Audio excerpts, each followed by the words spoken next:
Classic Hits, My 1059, and on the phone we welcome Tom Bailey of the Thompson Twins coming to the Pub Station Ballroom this Sunday. Tom, thank you for taking time today.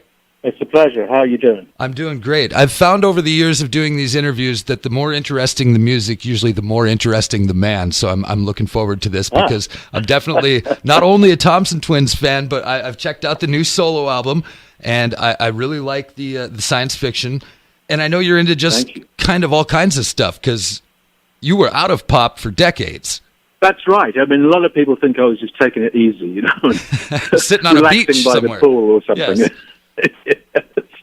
But in fact, I took a long break, and partly because there were projects that are very much left of center, underground things, and labors of love, and like dub things, and even North Indian classical music and film music and things.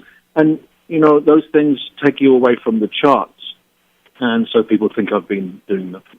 But anyway, I have been busy and enjoying it. Finally, someone said, hey, do you fancy making a pop record again? You know, so I've ended up doing that. Does it kind of feel fresh after decades of being away from the pop world?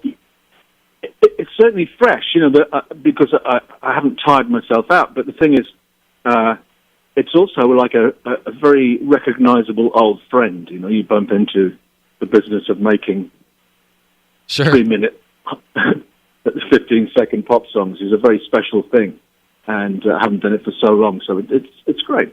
Is there a big difference? I mean, obviously there's a big difference in recording electronic pop music back in the 80s with the Thompson Twins that you did, and then doing it now, I mean, with computers and with all the different tools you have, it's got to be kind of mind-blowing, huh?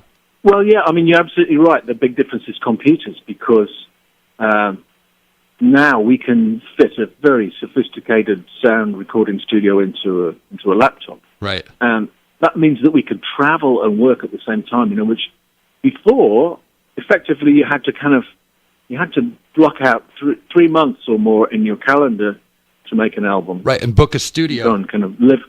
Yeah. Whereas now I tend to work in between doing other things, traveling and gigging and what have you. So the album I've just made, in fact, got completed essentially in hotel rooms and back of buses and places like that. And I'm just used to the fact now that everything is so kind of travelable. And I think it's a wonderful thing. It's one of the big kind of moments of breakthrough of technology for me. Well, you definitely picked a smart time to come back. I know you were out on the road with the B-52s and with Boy George, and then I think you did some dates with Aha. That's right, yeah, earlier in the year in the UK, yeah. Why do you think? I mean, yeah, you're right. There's a lot of interest in the 80s catalogue again, because I guess that's partly a demographic thing, that people who were there the first time around, you know, they've raised their kids and suddenly they're kind of free to go out and have some fun, and they want to pick up where they left off. So 80s music sells tickets right now. Yeah. And that was one of the things that's kind of seduced me back. There's the idea that the audience really wants it, you know. I don't want to force it on anyone, but if they're asking for it, then that's really sweet. And actually, it's a big emotional moment for me to get back on the stage in front of the 80s audience.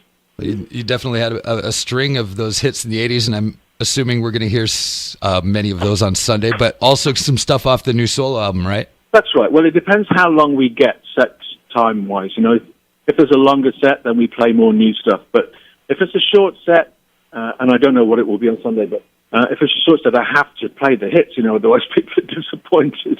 So I sneak at least one new song, maybe more. Okay, very good.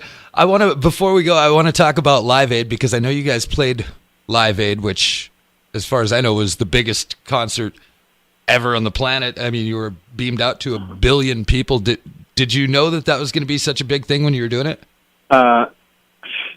Well, I think the kind of profile of that concert ramped up very, very quickly in the last few days before it, and everyone knew that it was something amazing. But even so, actually arriving in Philadelphia where we played and going backstage and seeing the vast collection of talent that was there. Right. It was almost frightening, you know.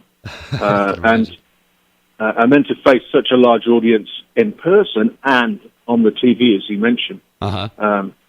It just eclipsed all other figures. So, and actually, it made it very difficult to get past that point. I think that was a kind of an end of an era moment in a way, because we could never do anything as big as that again. Right, kind of a peak in the career, huh?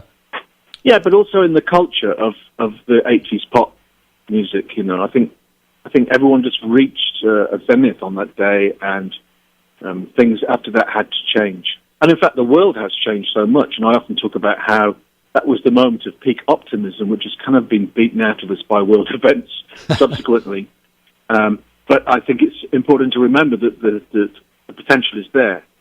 And I still think that one of the reasons for making music is its potential to change the world for a better place, you know, not just to score kind of social media hits or something. I feel like that's maybe kind of a theme of your of the new solo album of science fiction, is kind of that kind of looking to the sky. And yeah, well, I mean, the whole thing about science fiction as a concept is, you know, it seems to be futuristic, but in fact it's about now. It's just another way of looking at now, looking at ourselves and thinking, is there any twist we could put onto this to make it a better situation? And so, yeah, you're absolutely right. A lot of the songs, although they're stargazing for a reason. Yeah. Exactly. Okay, so what's next? I know that you've got you're finishing out the U.S. tour, which is a whole lot of dates. You've been on the road a while. I know. We haven't worked this hard since the middle 80s, I think, which is a surprise after all these years. But anyway, we're doing something like 80 concerts. Wow. And then we go back to the UK and do another 10 or 15 there. I can't remember. Mm-hmm. And then I take a break. Around the end of the year, I'm going to take a break. Oh, you actually take breaks? To New Zealand. When they let me. But in fact, you know, that'll just mean that I've got my headphones on. Well, I heard I'm working away on something. I heard you don't even live in like one spot. You've got like 3 different homes in 3 different cities, right? And you just kind of jump around. 3 different countries, in fact. Yeah. So I spend the northern summer either in the States or in Europe, and then I go to New Zealand for the southern summer. Oh, awesome! And you know, the plan is that I avoid cold weather. Yeah. Hey, I dig that. Thank you again, Tom Bailey. I pay for it by living out of a suitcase for my whole life. You know, it's like that's the way it is. Sure. Well, you get used to it, maybe, right? Yeah. All right. Sunday night, Pub Station Ballroom. Tom Bailey of the Thompson Twins. Thank you again so much for taking time, and we'll see you at the show, Tom. Looking forward to it. All right. Thanks a lot.